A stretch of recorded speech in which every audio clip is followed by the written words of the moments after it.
Hey, U.S. history students, it's Mr. Baker again. I hope you're doing well. It's Baker's Corner. We're actually moving forward with our next installment of American history. We're going to focus our attention on probably one of the more interesting yet also depressing times of American history, and that's going to be what we call the Great Depression. And so we're going to do this in about a three-part series. So we'll introduce the causes a little bit today. We'll talk a little bit about the transition from Hoover to Franklin D. Roosevelt's administration. And then the next episode or installment, we'll start to look at the FDR New Deal in greater depth. So the title of this, guys, is From Crash to Crisis, Causes of the Great Depression and FDR's Responses will be eventually where we end and some of the critics. So you're welcome to pause your screen here if you want to. But the thing that we need to ask ourselves, guys, if we kind of go back to this time period of the Roaring '20s, there's been a lot of pretty interesting things happening, a lot of economic developments, new technology. There's a lot of good with that, but there's also some potential downsides, and that is that you have a lot of people that are gaining more confidence in the economy. And a lot of you are like, well, Mr. Baker, isn't that a good thing? Well, that's a problem, guys, when it comes to the idea of people having this notion that they're going to consistently always make more money, their jobs will be long-lived and won't be any issues there. And of course, the idea of going into further debt and using easy credit to buy a lot of the products and things and even stocks, that is going to eventually come back and affect a lot of the people. So there's a little bit more to it, but the idea, guys, of economic confidence. So think about what we said in the Roaring '20s. So we've got three presidents that are basically taking us from the end of World War I with the transition from Wilson to eventually Harding. And then Harding's untimely death opened up the way for Calvin Coolidge. And then also, guys, in 1928, as you can see here, we have the rise of Herbert Hoover. And a lot of you guys are like, well, Mr. Baker, Herbert Hoover, he had a role with World War I. He was involved with a lot of the campaigns to generate support for food and rationing, different things like that. And so this guy is a well-known American, right? This is not just any other person, although his presidency is not as well known as some of the other ones that will come before and also come later. But what's going on? So people are confident, right? They are thinking, okay, the economy will continue to grow. The stock market has done reasonably well. People are buying on margin, which we'll look at more in a second. Unemployment is really low, which I think a lot of people, guys, would say, man, that's a good thing. Wages have been rising.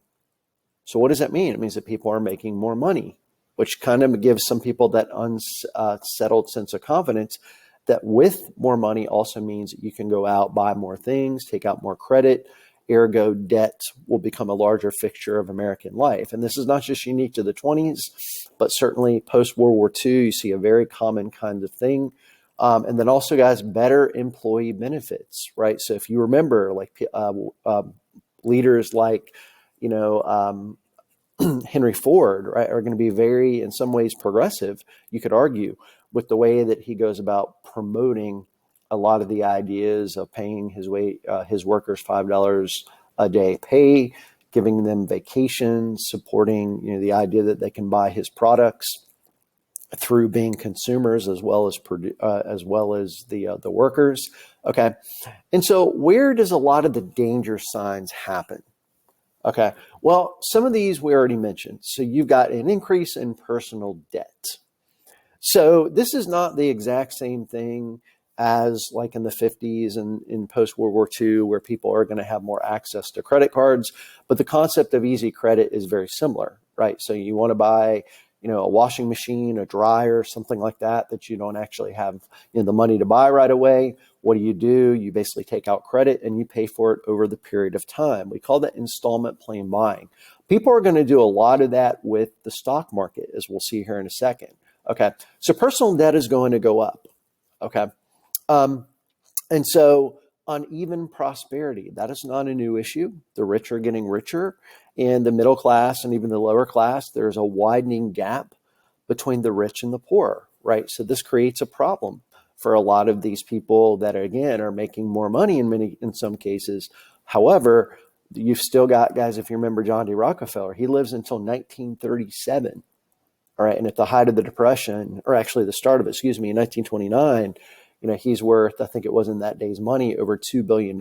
He would have easily been the world's richest man, as I've said before, in 2021. right? So he's going to be, even though I'm sure he was affected somewhat by what happens, there are going to be some danger signs that it affects the average person, or the average Joe, as he or she might be known as. And then, guys, lastly, the stock market. Whenever most people think of the Great Depression, almost immediately the one thing that happens is going to be, the eventual crash of our stock market in the end of October of 1929. Okay. And so what's the one thing? People are practicing speculation. They're thinking, man, I'm going to get rich quick. I'm going to invest right away. Tomorrow my money will double or triple or whatever. Okay. And do people, guys, invest in the stock market with the idea that they're going to lose money? Of course they don't, right? I mean, there's a vision for us to be able to make money. That's why we invest. We invest money more to make money. Okay.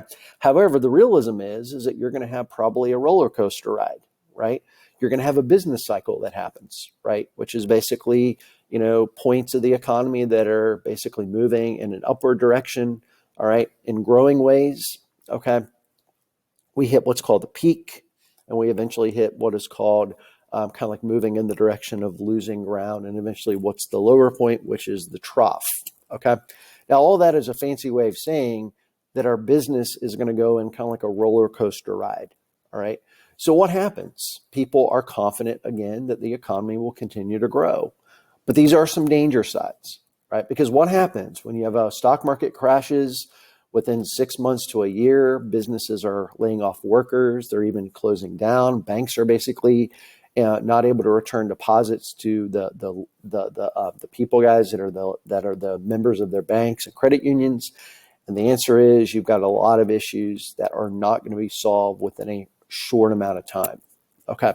So a lot of you guys are wondering, well, how did these people buy these stocks on margin? You mentioned the idea of going into kind of like a debt or taking out a loan or a down payment for a stock to pay back later. That is what we call buying on margin, right? So let's say you wanted to buy a stock from GE or whatever the company was. You want to buy 100 shares that are $10 a piece or whatever. You only have $100. So what do? You take your 100, you put it down, and you basically finance the other $900. We call that buying on margin. All right. And the big point with that is that it's very similar to easy credit, but in this case, you're investing in the stocks. Okay. So what happens? Well, craziness, I tell you. If you're kind of wondering, Mr. Baker, you have a picture of a gentleman with a golf club that is actually standing on an actual barrier or whatever. Guys, that is actually one of the pictures from the Empire State Building as it was being built. I don't know about all of you. I would not have been in the frame of mind to actually do that. That looks pretty dangerous. But guys, that's what we're going to find. And so my question, guys, to all of you is, as we kind of transition to a short video, is what is going to be the big thing that happens? Okay. That's actually going to be, creating these conditions that are going to really make this a tough time, about 8, 9, 10 years, depending on when you kind of think it stops. Okay. And so let's kind of take a transition, guys, to a video that I'm going to show you all. This is actually from a group of students of mine about 10 years ago, actually, that put together this video. And what I want you guys to pay attention to with this video is, first and foremost, ask yourself the question about, okay, what are some of the big themes that we see popping up with the idea of the conditions of the Great Depression? This could be anything from, Hoover jokes, if you will, or maybe even the use of like entertainment to try to kind of like affect the bad feelings of the Depression. And then we'll kind of come back to this. And we'll look at Hoover, right, in this transition from his presidency and also to that of FDR.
And ladies and gentlemen, if you have ever seen that picture before, that's actually probably one of the more famous pictures that came out of the Depression from a very well-known photographer named Dorothea Lange.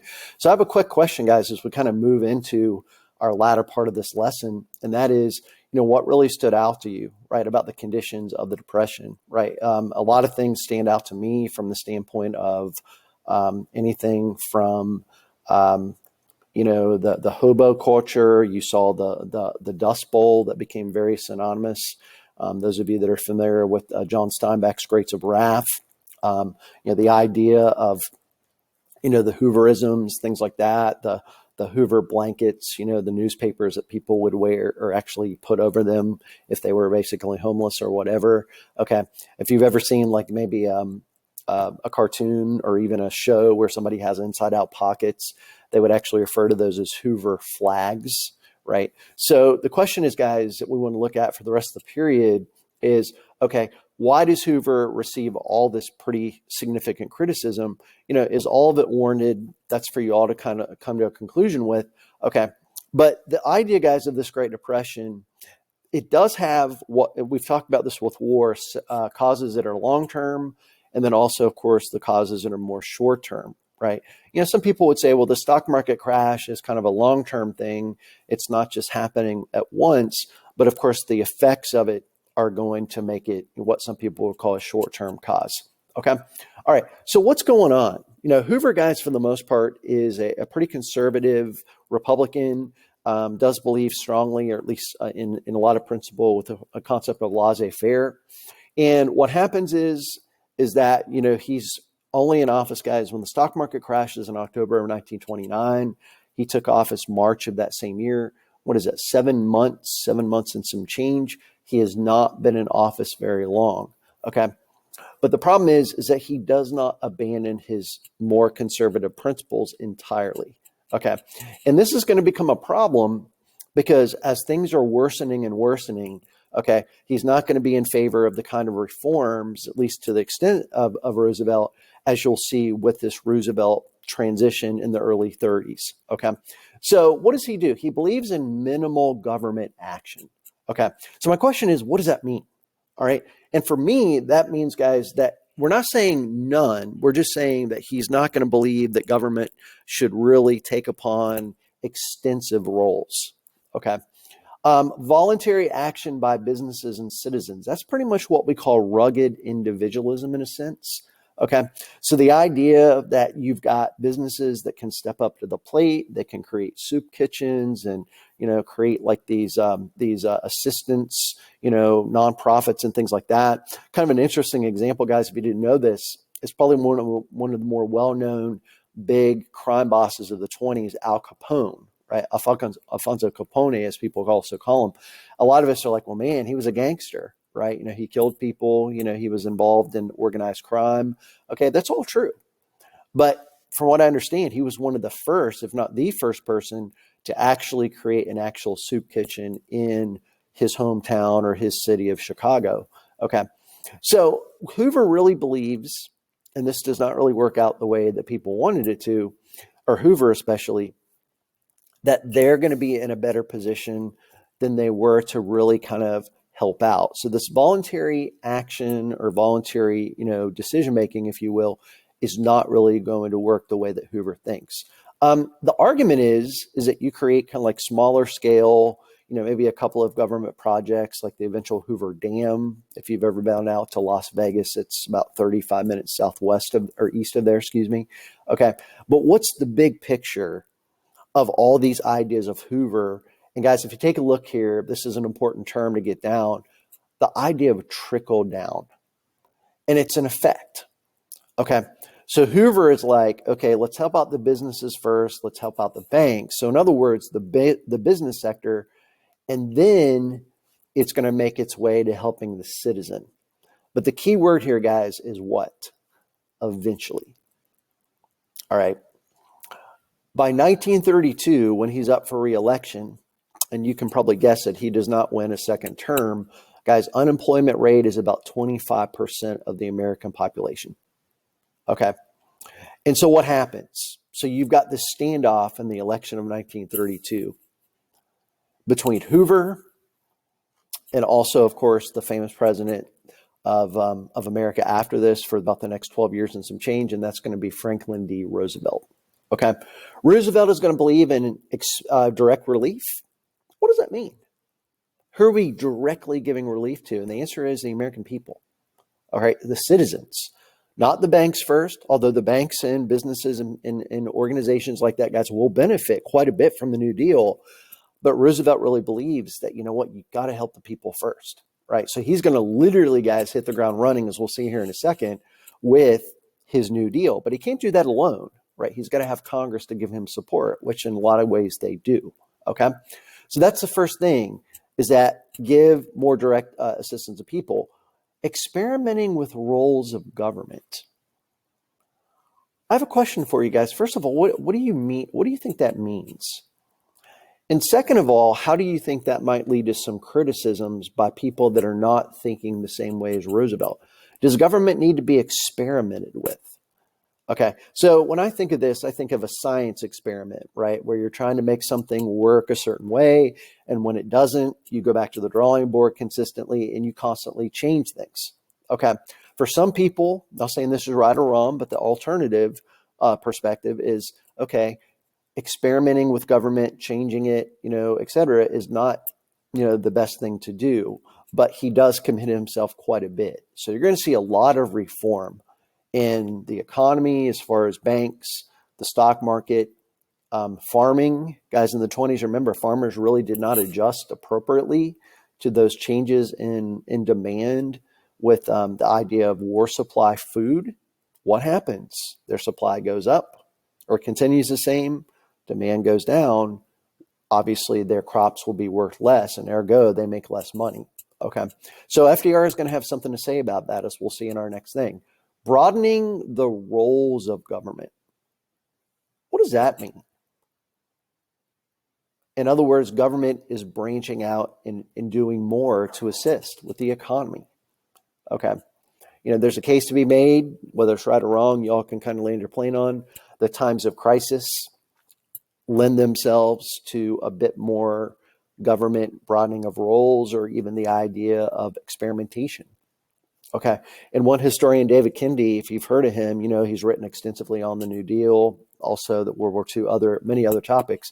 But the one thing that he pointed out in one of his videos, guys, was he said that FDR is in a unique situation because not only does he have one crisis, but two crises. What is that second crisis going to be? It's going to be World War II, right? Which pretty much is going to be kind of moving beyond this time period. So there's a lot of connection. And then also increase government spending in government projects. Okay. So again, a lot more government to support the conditions that people are experiencing with the Depression, to try to improve the livelihood of the people. Okay. So I have a question for all of you guys to consider here. So the stock market has just crashed. Millions of people are unemployed. Poverty is skyrocketing. You're the president. What do you do? That's a tough question. I mean, a lot of us guys, just kind of a quick food for thought here, are like, man, I know exactly what to do, but this is not as easy as it might sound. Everybody probably always thinks I can do it better, blah, blah, blah. What would you find the number one thing to probably be able to do, regardless of whether you can act right away? And I would say, guys, in the case of FDR, it's definitely going to be, again, letting the people know that you're on their side. You're going to give them support as best you can. And guys, I'm going to go from kind of like a little bit of the bottom to the top here. He's very good at using probably the most modern communication device back then. No, we're not talking about Twitter or Facebook or anything along those lines. We are talking about the radio. Okay. So he makes it very, very clear that he's going to communicate regularly with the American people over the radio. And he called these the fireside chats. All right.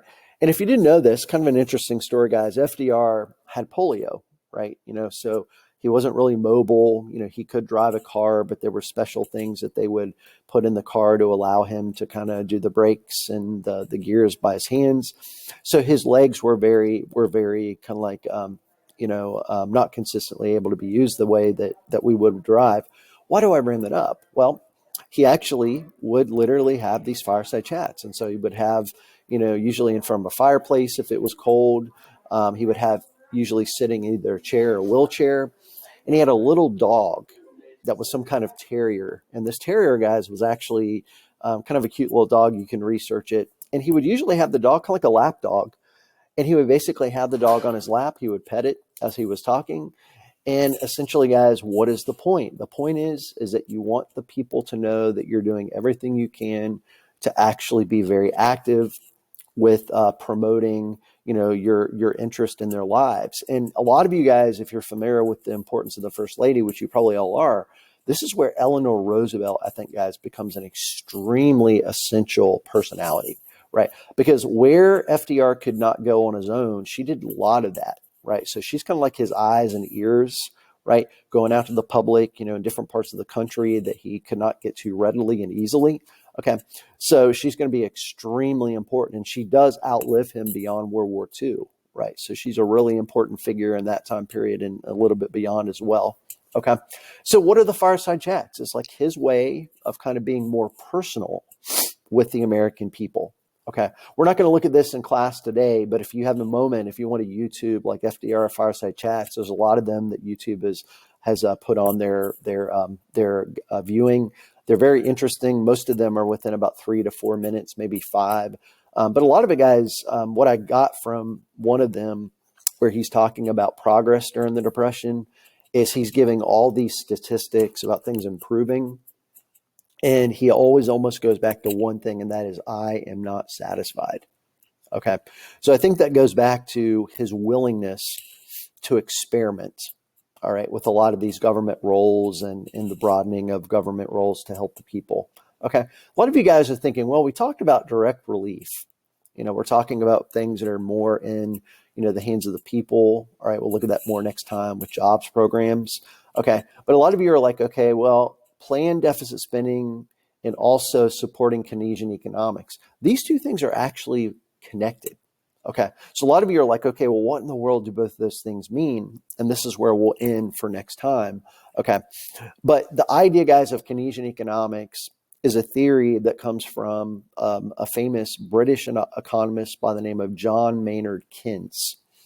Keynes believed in what eventually was called Keynesian, which is why we call it that. Okay, and his argument is that if you're in a time of like depression or something like that, that there needs to be more government activity to solve these economic problems. So therefore, it's kind of like the government steps in, they spend more money, they do more to create job programs, they do more to regulate the economy, et cetera. Okay, and it's almost like you're giving the economy a shot in the arm. So you're basically stimulating it so that the depression or recession is not as long-term as it could have been. Okay, now as you can imagine, this is a very stark opposite of things like Adam Smith economics that are more capitalist based, because the government is getting more involved to solve the economic problems. Okay, but that's essentially what is planned deficit spending. Well, the government is spending more than it's bringing in revenue, but it's planned, right? So they're doing this intentionally. All right, so they're not doing this just because. All right, they don't have anything else better to do. They're doing this because they're trying to remedy, a poor economic state, a depression, or even a recession. Okay, so the question is, guys, all right, he has this approach. He wants to experiment. He's willing to do things that other people have not done. This sounds very progressive, right? I would argue this is progressivism, kind of like on steroids in a sense, because you have a lot more government involvement with regulating workers and a lot of different things. Okay, so we'll stop here and pick up next time. But guys, what I want you to think about is pretend that you're FDR and you've got your first 100 days where you're setting the tone for your administration. Where do you go from there to really be able to help the people out and let them know that you have intentions to help them? It's one thing to tell them, right, via the radio, et cetera. It's another thing to show them. Okay, that's our first installment of the Depression history with Baker's Corner. Hope you had a good session. I know I did. Next time, we will study the transition to his first 100 days, his New Deal programs. We'll break down what are called the Roosevelt 3 Rs, and we'll also talk about probably one of the bigger programs that are still in existence, and that is the Social Security program that was created a couple years into his time in office. As always, feel free to email me at vickerd@franklinacademy.org. And I hope you had a good one and stay safe. Take care. Bye-bye.